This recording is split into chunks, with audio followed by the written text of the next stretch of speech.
Hey, Kat, the lead boss here with the Revenue Accelerator Podcast, and I have my guest, Megan Hale. I'm hopefully saying that correctly, which I'm realizing the punniness of it is because you're currently surrounded by snow, hail, snow, so bad. This is how we start. So, Megan, who are you and why should people care? Well, hi, everyone. And hi, Kat. Thanks for having me. So I am a profit first business strategist and money mentor. I'm also a former psychotherapist. So I love kind of blending all different facets into this whole money conversation. But my work is really around helping equity driven entrepreneurs step into more feel good money and really starting to step into their earning potential and do some really epic, powerful things in the world. So I do that with lots of different tools and strategies and all the things I'm sure we'll talk about today, but that's pretty much the gist. So, like, feel good money, like continuing different things to different people. I mean, but there's definitely an energetic aspect that's conveyed with those exact words. So, what do you mean by feel good money, and how do you know when someone's in a place where they can start making that? So I think that we can all start making feel good money right now, first of all. Good answer. Good answer. For me, yes. For me, feel good money is a lot of different things. It's around making money in a way that feels good. So it's aligned with your values. It's also respectful of your energy. It's not asking you to work to burnout mode or depletion. It's also around having a relationship with money that feels supportive, because I think that we have all had that experience, or maybe we can imagine having that experience of like, we just need to make more money and then that's going to change the way that money feels. And that's not really the case. More money doesn't fix the way money feels. We have to do some money specific work to shift how that feels when we get there. And then it's also making sure that we're doing things with our money that feels good. So the larger impact that our money is having in the world, how we're allowing ourselves to enjoy it, making sure that we're stewarding our money in a way that makes us feel smart, badass, good with what we're doing and the decisions that we're making. So it's really kind of three different pieces: how we make it, how we experience it, and what we do with it. Yeah, I mean, I saw on your website this 2%, right, club, essentially. Like, yeah, the pledge. Right, the 2% pledge, sorry, not a club, but I went on your website. You can be a 2%er though, so that's a thing. So what is this 2% business? And, how does that, I think that aligns kind of to your last point of this stewardship aspect. Yeah, for sure. So for those of you who are not familiar with Profit First, it's an allocation system which really helps you dial in your margins to make sure that you are running a sustainable business and also a profitable one. And so an allocation system is basically going to give you a specific custom percentages for how much of your revenue should be going towards your personal pay, towards setting aside for taxes, to running your business, to setting aside for profit, and so on and so on. So I've been practicing Profit First for 2.5 years. It's completely shifted the way that I experience money, so much so that I wanted to become certified in it. And one of the things that was really important to me when I started using Profit First was to become an intentional giving company. And so back in 2018, I became a 5% giving company and really starting to direct my money to organizations that aligned with my values and were creating equitable change in the world. And since then, I've worked with lots of different size companies, and 5%, if you are not familiar with like percentages, might not sound like a whole lot, but when every single dollar has a purpose, 5% can actually feel like kind of steep to step into. And so one of the things that I started to realize is that a 2% shift usually felt really sustainable and gradual for people. And so that really was the foundation for the 2% pledge, really starting to help people step into giving in a really doable, sustainable way. So that's really what that initiative is about, is just like gathering the helpers and saying, hey, if we all just did a 2% shift, like literally we could change the world. And I truly believe that. And it's just a way to get started with giving, and you can always grow from there. Oh, I mean, there's so much about that I love, because, especially with entrepreneurs, which is the audience that we're talking to here, there's always this, I'm here and I want to get here, right? I mean, that's why we're in business, is to help people bridge that gap. But that gap can seem so big. And so that 5%, right, is kind of like, wow, that could be like, a pretty significant portion of your income potentially. And then that 2% is kind of like that first step. And so it's kind of building that habit. So I know like when people are looking at profitability, right, they're in a different place in their business than they are with just, I need to pay the mortgage, right? So, Right. which isn't wrong. We all have to go through that phase to get there. Yes. So, there's this hustle mentality out in the world, right? Where we've got a lot of bros out there being like, you just need to hustle harder, you need to work harder, and smarter and all this other stuff. But you take a different approach. You are much more about creating ease in your Mm-hmm. business. So, Mm-hmm. especially when it comes to profit, those things can kind of seem at odds with each other of like, how can you make more money and be, in ease? Can you break that down for us? For sure. I mean, so part of this comes down to having like an allocation system where you know what healthy margins are for you in your business. Mm, And then also that helps clarify exactly how much money you truly need to earn for your business to be sustainable, right? Because our money should really do a couple of things. One, it should pay for our life. Two, it should also fund our dreams, like our future dreams, like not just letting us get by. It should pay for our taxes. It should support our business. It should give something back. And it should also create like savings, some extra, some mm, surplus, if you will, right? And so when we kind of understand what our real target revenue numbers are, that can also create a lot more ease because without that clarity, like we have we're like basically shooting in the dark. We have no idea like if what we're even striving for is truly enough. So that's one piece. But the other piece that goes into ease is really how you're designing your business to earn revenue. mm. So a lot of the times we might have 9 million things that we're selling. Like if you go on somebody's website and we have like a la carte menu, right? Like you can get Don't. X, Y, Z, ABC, 1, 2, 3, blah, Please. blah.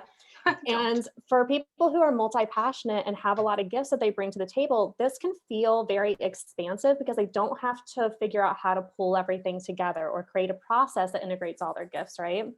But as most of us know, when we go to sell anything, there's a lot of things that go into the sales process, right? Like there's a lot of assets we have to create, like landing pages, thank you pages, cards, like all emails, like all social media posts, all of that stuff. And so if we're creating like 9 million things to sell, that's also 9 million times infinity assets that we have to create. Mm, So that's one piece that's going to disrupt ease. But then also energetically, like we have limits to our energetic capacity of how much we can do at one time, how much we can focus on at one time. And so for many of us, if we have way too many things going on, like our energetically we feel scattered, and that's going to decrease your potency. You're not going to feel like fully potent in what you're here to do and the way that you're able to execute things in your business. So if we can really dial in and simplify our business model, that is going to do so much for ease as well. And mm, then the third component, of course, is really getting clear on like what money means to you instead of making like wanting money bad or wrong or greedy or selfish, right? Having a completely different relationship dynamic with money where you see it as such a powerful, loving force for good in the world, if that's how you choose to hold it, yep. that can bring a whole lot more ease to your sales process too. So you're hitting on something that I think a lot of entrepreneurs, just people, human beings deal with is this money relationship aspect. Yeah. And you're talking about, creating kind of this positive experience with it. Whereas, I'm not a psychotherapist or psychologist, but I think a lot of people have this negative connotation or have these stories that have been passed down. So Sure. how often do you kind of encounter that, especially, because you work with a higher level person. So, a lot of times people assume that this is something that, newbies might be dealing with. But, what are you seeing as those money, let's say, issues? Like, tell us, what are the money issues that people who are profitable tend to encounter? So, first of all, we all have a money story, no matter how much money that you're making. Yep. It's part of our everyday life. It was operating in the background before you were even born, It's in our genetics, choosing right? the opportunities that were available to you. Like money has always been part of the conversation, whether you've acknowledged it or not. Yeah. And I think that it really comes to the forefront when we become entrepreneurs because you can't ignore the money. And if you try and it's not about the money, you're going to make it even more about the money because you're going to have revenue issues, right? And so I think for many of us as entrepreneurs, we're like, wow, we have some money stuff to figure out. So even with higher earners, the thing that I have noticed is that when you step into a new revenue level, it's sometimes hard for people to really trust that money is here to stay. Kind of like you have that Mm, feeling like we're waiting for the shoe to drop, right? yep. Or you don't feel safe actually enjoying that money because what if something goes wrong? it's like we can really struggle to experience the full pleasure that we thought that we were going to have when we actually step into a new revenue level, right? So that definitely shows up in that conversation as you step into more money. But I think the other thing that shows up for people a lot of times is that they think that when they step into more money, it's all of a sudden going to create this sense of calm and ease and mastery, and they're going to know what to do with it. They don't ever have to worry about money, right? And what I want to offer everyone who's listening is no matter how much money you're making, you're always going to have to be making decisions with it. And that is a very personal responsibility. I feel like even if you had a financial advisor, like you're going to have input. Yeah. And so we have to get comfortable holding that responsibility, right? And then also trusting that what we've built in our business is safe for us to rely on. And that we're also making choices that even if something bad were to happen, like I don't know, pandemic, What? that we're resourceful and we can figure it out, which so many of us have. And two, that we have been making money decisions that are actually setting us up to navigate some of this, right? So there's it's such a nuanced conversation for sure. But even stepping into more money doesn't mean that it's all of a sudden just gonna be like, no money worries. Right.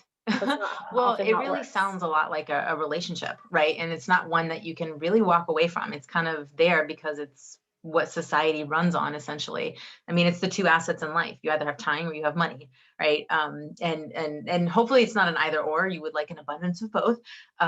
So what are you seeing people, like, what are the red flags when you don't have a really good money relationship? And by maybe some other people's, judgment, you might be successful, because we see that where, I've seen this with my clients where there's a certain level of success, but there's that shoe dropping kind of experience of, oh, I achieved this level of success, but what if I can't do it again? Or what if something else happens? Or as you said, what if a pandemic happens and you didn't have the things in place to be able to navigate through it? What are the red flags that people should be looking for to say, oh, I think I have more of a money issue relationship thing than I actually consciously was aware of? Yes. So we are like in pandemic times right now. So you might hear my children banging at the door, and I hope that we don't. It's okay. Mine Just have been in known case to we barge do. in. So. Just forewarning. So one of the things that I really like to help people explore is their unique attachment style with money. So for most of us, we might be familiar with the concept of like attachment parenting, where we either have an anxious attachment style or an avoidant attachment style. And this typically shows up with how we deal with vulnerability, right? And interpersonal relationship dynamics. Guys, and do you see like the psychology that's going behind this? Like, this is like, you can't do this if you're just certified as a profit first person. It's true. But one of the things that I started to realize is that our unique attachment style also shows up with money. When we're feeling vulnerable with money, we either tend to go into anxious land where we're ruminating, where we're worrying, where we're playing all the what ifs, where we're micromanaging our money, we're double checking our accounts, we're making sure that we're not screwing up. Like, there's a lot of anxious frenzy energy there.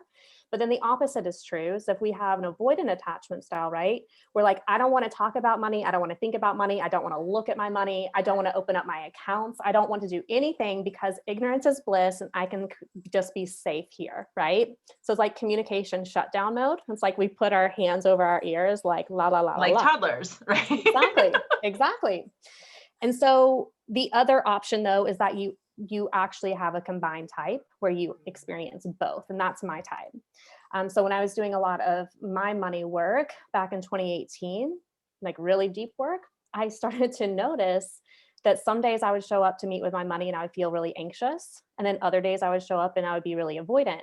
And when you are not aware that this is happening for you, it kind of feels like you're swinging from this pendulum from like one end to the other. And money does not feel very safe for you to experience at all, emotionally, energetically, like it's very overwhelming. So if you are experiencing any of these things, one, just know that this is how you're coping with vulnerability, right? And your unique attachment style with money might be the same as it is with people. So you can be anxious with money, anxious with people. So if you go into a conflict with one of your best friends, right? Mm-hmm. And y'all have a fight, how do you typically respond to that? Do you tend to like ruminate over the conversation? You play it back over and over in your head, think about what you said or what they said and what you could have said differently, and you're like stressed out about it, right? Or the opposite is true. You're like, it'll be fine. I'm not going to talk to them until they talk to me. Like you just move way beyond it, right? So just know that sometimes we can have the same attachment style. Sometimes it's opposite. So you could have an avoidant attachment style with people, but anxious with money. But what is here for you, what is present for you, is thinking about what would it be like to create secure attachment with money, where you feel grounded, where you feel safe, where you have ways of coping with vulnerability. Because a lot of times when we're feeling a certain way about money, sometimes it's about money, but sometimes it's not. And we're just projecting stuff onto money because it's an easy scapegoat, you know? Right, right. So, I feel like looking into my crystal ball and like putting the pieces of who you are, there's also your ability to create, revenue momentum. That's what you call it. And so I feel like there's a trampoline effect of getting to this place of, one, awareness, and two, kind of starting to heal the wounds in a way. So what are your recommendations for people to kind of create that revenue momentum in their business? Yeah, so I think that this really goes back to your business model. So one of the things that I teach is really understanding what a foundational offer is in your business. And a foundational offer should do a couple of key things. One, it should be your most valuable offer, not just like price point wise, but the transformation that you are providing for people. Yeah. Because when we can create a really comprehensive offer like that, it's going to build so many assets in our business, which makes our life so much easier on the back end to sell and benefit and get that full ROI of what we're creating. But also when we're talking about a return on joy of actually facilitating it, instead of like putting pieces of you here, pieces of you there, you're creating an experience where you get to deliver all of it and people get to experience all of it. And that can be really, really wonderful. But on the financial piece, a foundational offer is also going to take you to what I would call like a good goal. So in my framework, I talk about good, better, best goals. So your good goal is always going to cover what you need. Your better and best goal are going to actually start funding additional dreams for you. So your foundational offer should be able to cover your good goal, preferably in like one launch if you work on a launch model, or if you work more like on an evergreen model, whatever your maximum capacity is, that's like a one-on-one, or if you're doing courses or whatever that sold out version of that offer is, that should bring in that level of revenue. Because once we have foundational money like that, it creates space. Yeah. And space gives you time to think, time to plan, time to get creative, to think about how you want to start creating more momentum.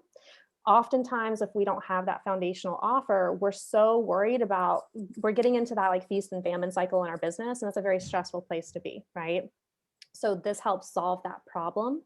And foundational money is really that springboard that's like, okay, now how can we start building more and more money off of the money that we've already made? Yeah, no, beautiful. That relationship with money, that relationship with self, that introspective kind of look, it's a lot of times people try to make it this very complicated thing that's external, and it really just lives within us. And, as much as that's, easy to say, I think people don't want to hear it. And it's a big differentiator. Which actually, that brings up a good question, which is, what do you see as the differentiator between someone who's, let's say, getting by in their business and someone who's multiplying their success year over year? I think that's a lot of things, because I think a lot of it comes down to intentional business design, which I think that's kind of where I go a little bit from a different angle in the whole money conversation, because I think a lot of people in the money space, they talk so much about the healing aspects of money, which is 100% important if you want money to feel differently. Okay. Right. But it's not always a prerequisite to earning more money. So, and I think that the money space does a really bad job of that, where there's a lot of narrative around there that it positions the healing work needing to come first, as if we almost have to earn our way to more earning, right? Like if you've done enough inner work, then you can step into more money. I like to think about this, we can actually do them both at the same time. And it's actually really important that we do it that way. There are plenty of people who are out there making money who have not done any mindset work at all. Like they've just figured out this thing, they're making money. It might not even be aligned with their values. Like all of those things are just happening. So I think for all of us, it's really around getting clear on the business design that creates more sustainability, more ease, because how we structure our offers matters immensely with how we're experiencing our business and facilitating our work. How we're pricing our offers also has a big impact, right? Whoa, right. High ticket people, please. Yes, like sustainable price points are everything, and understanding what those mean in your business.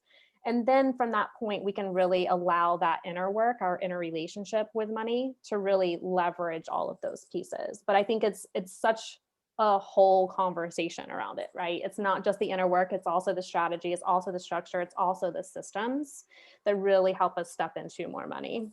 Oh, I love it. I mean, it really helps me. It really makes me think of like that tuning fork approach of, what are the things, what's that frequency in which you're operating at your best? And of course, you can still make forward progress. I know people who have made tons of money and not doing something that they love. I mean, think about people even in Right. corporate America.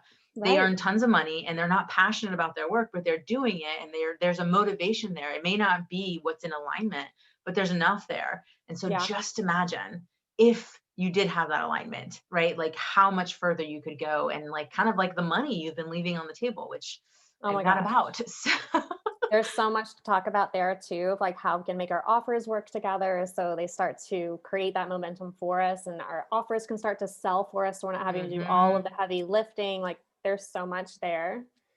Yeah, Yeah. such a juicy conversation. Yes. So, if people want to learn more about you and kind of see a little bit more about your approach to generating more wealth and doing it in ease, how can people get in touch with you? Yeah, so there's two options right now on my website, which is meganhale.co. There is an allocation calendar. If you want to get started with profit first, definitely go and check that out. I'll give you a brief rundown of how we put this cash flow management system to work inside your business. And if you are more curious around the inner components of money, like how we start to shift into feel good money, then there's a free mini course right there on my homepage that will really walk you through how to step into more earning without having to heal your money story first. So we'll really talk about that parallel process in a really, really powerful way. Beautiful. So that will be in the show notes for you guys. As always, meganhale.co, pretty much spelled the same way that you hear it, MEGANHALE.co. Megan, any parting words for the people who are listening? I think the only thing that I want to share is that if you have a relationship with money that does not feel good, like it feels bad, please know I spent the grand majority of my life there. And that's why I teach Feel Good Money now, because I know what it's like to make that shift. And I am on a mission to help every single entrepreneur I meet know that Feel Good Money is available to them. And it's a whole lot closer than you think. Beautiful. Thank you so much for coming on. Thank you.